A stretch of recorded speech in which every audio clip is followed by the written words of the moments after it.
Welcome to the podcast. Today's podcast is sponsored by PM Powered. I am Wanda Curley, your authority on project, program, and portfolio management. If you missed my webcast last Wednesday, we'll be having another one on May 3rd. I look forward to seeing you there. It will be done on project portfolio management, the baby steps. Some of the learning objectives are why project management is the newest area of why portfolio management is the newest area of project management, learn why project management is now in strategy, and learn the basics of speaking to leadership and writing a business case. This is a 30-minute free webinar, and we would love to have you join us. So without further ado, let's start talking about some things that I found out in the news and what's going on in our world. So the first one is this startup is training AI to gobble up the news and rewrite it free of bias. So this was presented by Singularity Hub, and the reason I brought it in here was because there's going to be project managers that have to develop this AI and develop whatever machine is going to do this that has the AI in it. Now, whether that's a Google or whether that's a Siri or something even more advanced, I don't know, but it was kind of interesting to read about it. It's being launched by Knowhere, that's Knowhere, and they claim that they have AI that's able to round up a news item, and it takes news articles from the left and from the right. It writes an article that's non-biased, but then it can also lean it more to the right and to the left. So that's kind of interesting. If you're on that project, please let me know. I'd love to have you on a podcast to discuss it in further detail. So while we're talking about data and things happening in the news, there's another one by Evaluate. It's called GDPR, Requirements Put Focus on Data Ethics and Governance. I'm always worried about ethics and anything that we do, and when we have data ethics, that's a big breach we've been having lately. So what do they suggest that you do about it? Well, it's very complex. There's 10 chapters and 99 articles that outline the GDPR that EU is establishing on May 25th. And yes, American companies have to abide by it if they have any data servers or anything IT related in the EU. And I would claim that almost every huge Fortune 500 company does have something. So what are some of the articles spell out and that are gotchas in GDPR? So Article 17 spells out the right to be forgotten. So if I post something on there on Facebook or on just out on the internet, I have the right to be forgotten. So that's one of the things that has to be written into the data that I put out there. Article 32 outlines the pursuit of data processing security, including anonymizing it. So in other words, if I put something out there and I want to be anonymous, it should allow me to do it without being able to track me back. Article 33, handling data breaches. Data breaches will have to be reported within 72 hours. There's no more waiting months before you let the public know that there's been a breach. And finally, this article talks about Article 37, designation of a data protection officer. So right now, American companies will have to put in another person to be, or name a person to be the data protection officer. It says that the requirement isn't altogether clear, but companies with large-scale data stores are to be covered by GDPR. So, and exactly what that means can vary according to the interpretation. So those are some of the articles that bring a lot of angst to many companies as to what they're going to do, and they know they've got to do it by May 25th or face penalties. So let's go to another GDPR article. This one is by Problem Solve. It's data managers must hustle preparing for GDPR regulations. And again, it emphasizes the May 25th, but 6 of the GDPR compliance steps that need to be done is first, appointment. That was talked about in the last article. You need to have a data protection officer. or a chief information officer. It can be either one. Audit structured and unstructured data with an information steward. So you have to be able to audit all of your structured and unstructured data and find out exactly who's got access to what data, because what's your foundation for compliance. So you have to know where all your data is and who's got access to it and what's it for. Do a gap analysis. After doing your data audit, which is essentially indicates where you're at, you need to do a gap analysis. We do that in project management all the time. We take where our project wants to be, where we are, and where the gap is in between and what we need to do. So I can see project managers doing a lot of this.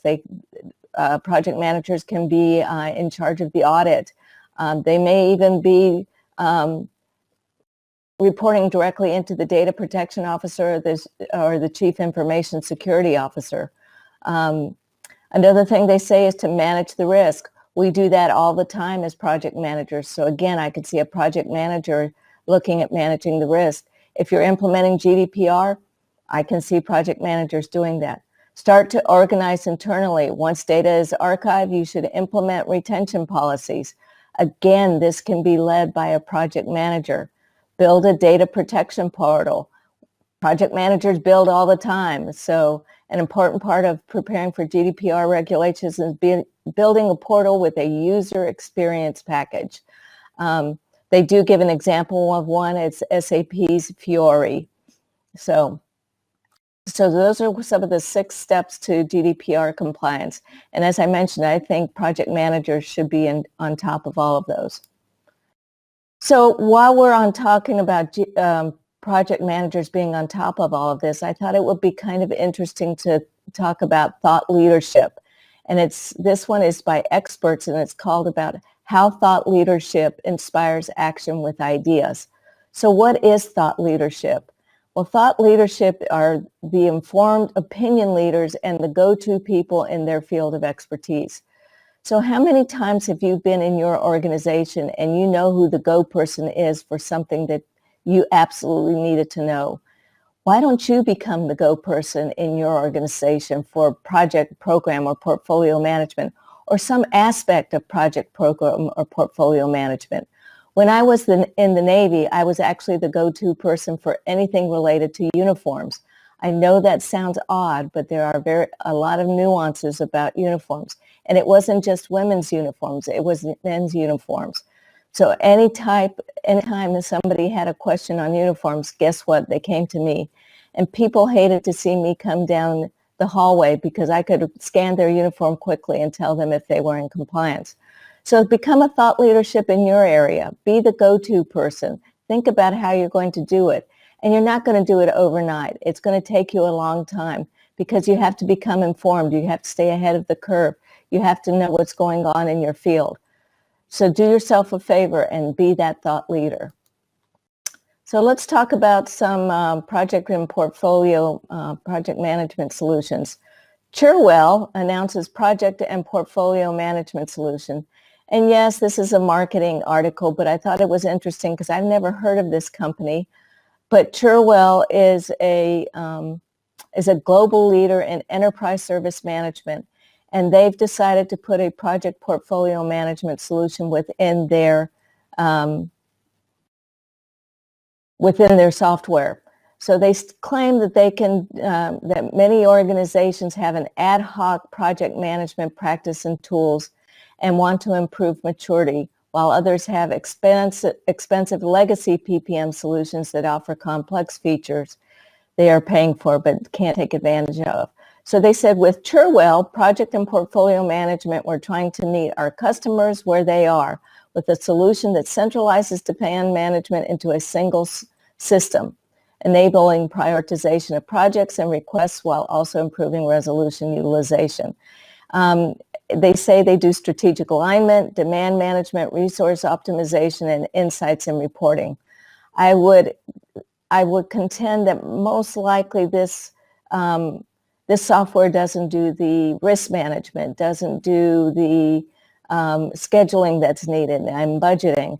So this might be something that sits on top of your day-to-day operations, and they said it's built on ITIL, so idle.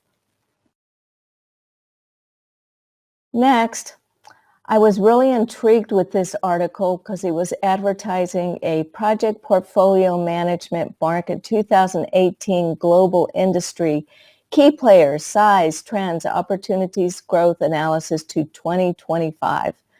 It's done by WiseGuyReports.com. That's who created this report. I actually was going to go and download it, but realized it was a little below $3,000. So let me just tell you what it's about. The report studies project portfolio management in the global market, and it focuses on North America, Europe, China, Japan, Southeast Asia, and India. And it looks at the top manufacturers in global markets. And some of the manufacturers that they look at are CA Technologies, HP, Microsoft, Oracle, SAP SE, Workfront, PlanView, ChangePoint, Innotas, Planisware, and Siloxys Technologies. They also do market segments by region, and they look at North America, Europe, China, Japan, Southeast Asia, and India. And they look at product types by information technology solutions, new product development solutions, and then they have others. And then they split it by application. They have it by government, engineering, manufacturing, or others. They do allow you to download a sample market research, and I kind of looked at it, but I was not real impressed with it. So if you have the extra money just laying around, or you're a large industry, I suggest that you download it. So let's go to our next one. This is by Big Data Resources. Is do you have the expertise to be a big data project manager? And it was written by Maria Thomas. So you have to have some expertise in different areas to be a big data manager. And so let me go through it. And this is what this person suggests. If you are a project manager in big data, I'd love to hear from you if you agree with these. So you have to be able to collaborate with multidisciplinary teams. Well, we have to do that, as any project manager will tell you, but they suggest that you have to do it with engineering, data operations, and business intelligence. And you have to be able to write the project requirements through those. You need to be injecting your own interim management solutions. So you have to know how to manage things. And I think we know how to do that as project managers. So the article states it's a good practice for you to bring in your own interim management skills and establish the fundamental tools and methodologies for your project team. Good project managers do this on any type of project, whether it's big data or implementing a new software. Encouraging professional development through team training. So it is the importance of professionals in the IT industry to stay updated about the latest happenings. Absolutely you should, but I would contend you should do this with any type of project that you are on at the time. Refresh the key elements of project management. Know what project management is all about. Know how to implement it. Know the latest in project management. And if you know the latest, you can implement it into any project, whether it's large data or, as I said, implementing projects or doing the services. And finally, it says that big data project management is a field in demand. They are looking for project managers to do that. So if you want to do that, get onto a project, and maybe you'll just in the PMO as a team lead, and then eventually you can lead these projects. So find out how to get your foothold into that and be a project manager in a growing area. So the next one is called The Reinvention of Project Management, and it's by Forbes Technology Council. All industry must reinvent itself all the time, and I would contend that project management needs to do that too. I would say that we have become very stale in our tool sets. Most industries now are in smartphones, digital innovations. So I have been contending all along that we should be able to go to a Google, a Siri, an Alexa and say, hey, Siri, what are my risks on my project? Right now, we can't do that. Or, hey, Alexa, where are my on my schedule on this task. And that they should be able to add in AI to show how I think, but be able to bring in risks that I might overlook because I think like a rock star or I think like a rainmaker. A rainmaker is one of those that looks at strategy. So if I'm a strategic person, I may be looking at all my risks from a strategic area, but I'm overlooking those that are at the tactical or at the program level. So I think we're slowly getting there because right now we don't have integrated systems. I think the most valuable one is Microsoft Project Server, but it is so difficult to learn. The learning curve is very high on it that it's very difficult to become an expert in it. And there are people that are experts on it, but you have to rely on them to do anything within the tool. So I would contend that we need to have simpler tools that are integrated. So how to use Salesforce for project management, another tool. If your company uses Salesforce, Salesforce contends that project management should be coupled into it. And they actually have coupled a project management tool to go in there. But it lacks many things. So some of the things that the weaknesses, strengths and weaknesses of Salesforce project management. And this article contends that there is no project management module on the Salesforce cloud platforms. Salesforce tasks can be used to create and assign tasks to one or multiple users, but they're not integrated. Out of the box, Salesforce doesn't support managing task dependencies, as I just mentioned. Without customizing Salesforce, you don't bring together all tasks related to a project. Salesforce Chatter is strong, so if you want to have a communications tool, that is a very good. Document management capabilities are very good in Salesforce. Salesforce provides a powerful drag and drop report builder so that we do reports all the time in project management, so that might be good. But again, it's just putting another tool out there for you to use. As I mentioned in my previous article that I just talked about, we need to have integrated tools that we can use on our smartphones, that we can use on an iPad. And right now, those are very much lacking. So Salesforce doesn't really bring us anything new either. So let's talk about 6 styles of project leadership and how to use them effectively. So we talked about thought leadership, but this is 6 different styles that is brought to you by the CXO, and they contend that you should be sometimes you need to be a visionary projects, and I would contend that is absolutely true. Sometimes you have to lead your people into the goals of the project and tell them how it aligns to the strategy or organization. Sometimes you need to be a coach. You need to help your people and be the rah-rah person to get them there, because you might have a dip in enthusiasm on the project. So then you need to be a coach. And sometimes you need to be affiliative type of leader. And the affiliative leader puts people first in their actions and communications. I would contend no matter what type of leader you are, you should always put your people first.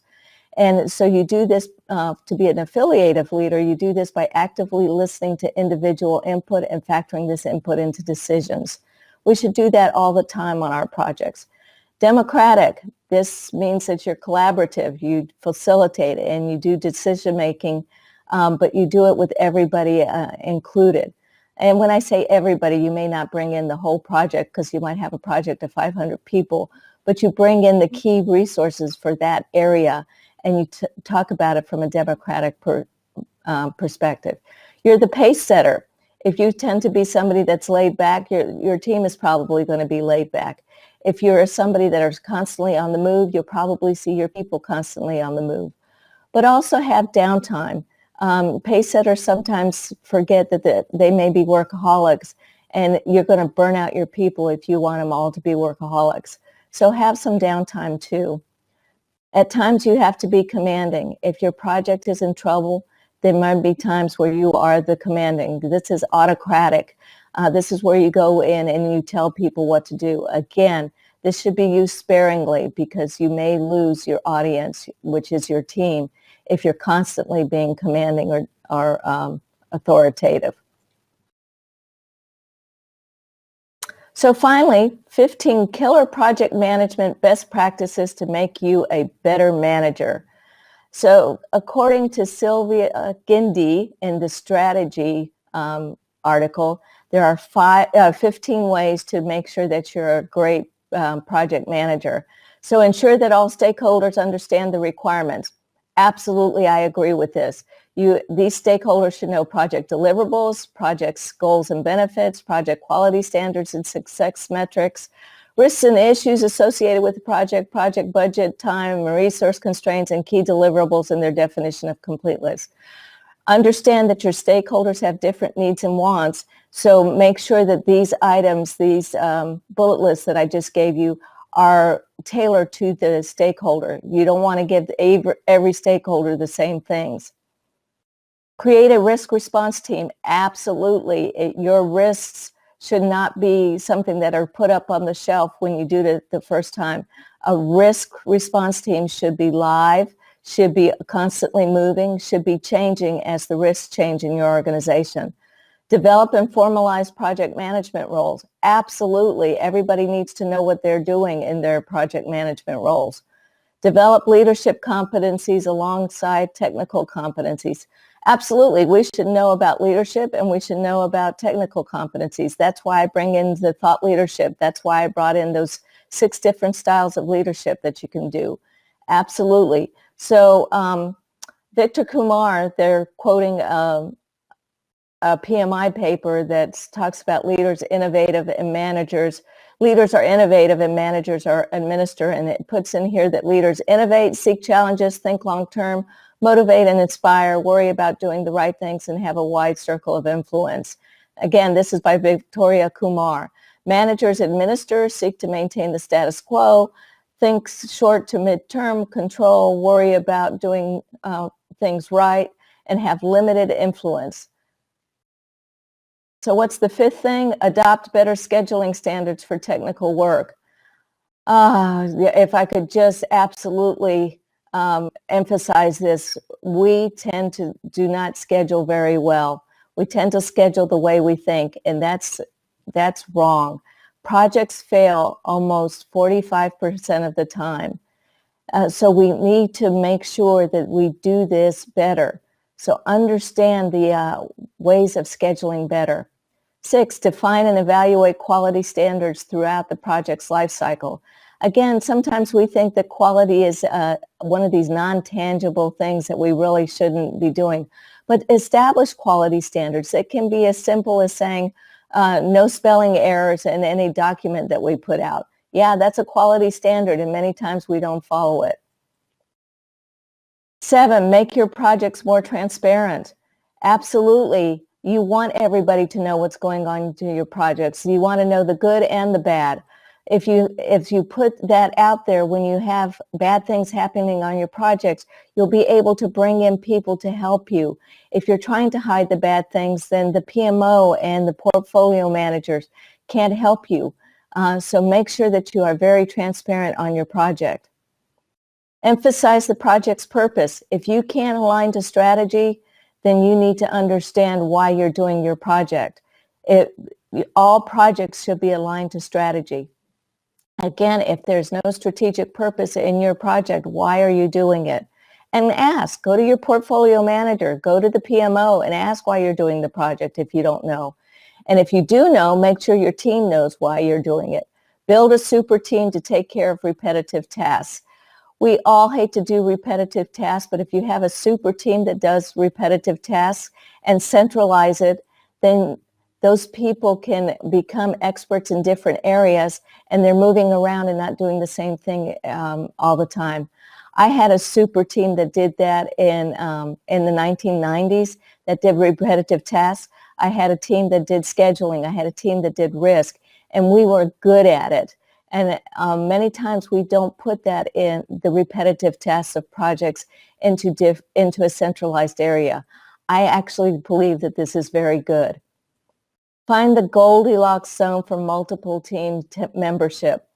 I kind of looked at this, and I'm not sure I understand it or um, abide by it. It says it is increasingly common for one employee in an agency to be part of multiple teams. Contrary to popular belief, multiple team membership can actually improve individual employee performance until it doesn't. So I think it says that if somebody is on multiple teams, that they can be very good. I don't know that I believe in this because multitasking is not something that humans are good at. I think somebody should be on one project at a time. It doesn't mean that they can't provide suggestions or comments to another team if they need it quickly, but team members need to be focused on their one project. Check in frequently and regularly, especially if you're on a virtual team. I cannot emphasize how many times project managers forget about their teams and they just sit and look at paperwork, or they're doing schedules, or they're doing this, they're doing that, they're doing communications, but they're not communicating with their team. Reach out and touch, as the AT&T commercial said many years ago. Call people on your team. Make sure they understand. Have a Skype. And reach out to them. Know your team. Ask them how they're doing. Ask them what they need from you. So reach out and touch. Number 12, consolidate all project-related information and data. I can't emphasize this enough either. There's many times that I can't find the data that I need on my project because people are not putting it where it needs to be or are not following the rules. They're not following the quality standards of the naming convention. Yes, that's a quality standard too. Track and correct deviation from project plans. Yes, I can't emphasize this enough. If you're starting to deviate, then you need to bring it back on track, because if you go too far, then you're losing your project. So one of the things that they suggest here is doing BCWP, BCWS, and ACWP. If you're a good project manager, you know what this means. That's budgeted cost of work performed, which is your planned budget for work completed by any given date. Your budgeted cost of work schedule is your planned budget for the work scheduled by any given date. And then the actual cost of the work performed. That's how much of the budget you've actually used by any given date. Develop a process to escalate issues correctly. You don't want people just calling you all the time. Have an issues escalation. And I would say that you should do that with risk as well. Practice empathy. That's number 15. Empathize with your team. If they're having a bad day, empathy can go a long way. If you're having a bad day not due to the project, again, have empathy with your team. There's many times that we've had deaths on a project. That can bring the whole project down. Understand that, and understand that you may have a slowdown on the project. I've been on several projects where we've had a team member die, or a wife of a team member, or even a child. And I can tell you that it affects the whole team, even those that are remote from the individual. So empathize with your team and understand what their experience at the time. So without further ado, this is what I've brought to you this week on the podcast. The podcast was brought to you by PM Powered, a consulting team to help you with your project, program, and portfolio needs.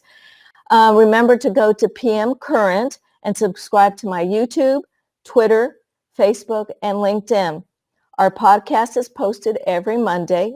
I would love to hear from you, whether you disagree with me or agree with me on some of the topics that I brought on. If you're a project manager in any of these areas, or you are a salesperson for TrueWell, I sure would love to hear from you, or even Salesforce.com. I'd love to hear from you because I'd love to hear how project management relates to your areas. Did I miss something that you would like to hear? Please contact me. My email is wanda@pmpowered.com. And I look forward to hearing from you, and I look forward to talking to you next Monday. Take care and have a wonderful week.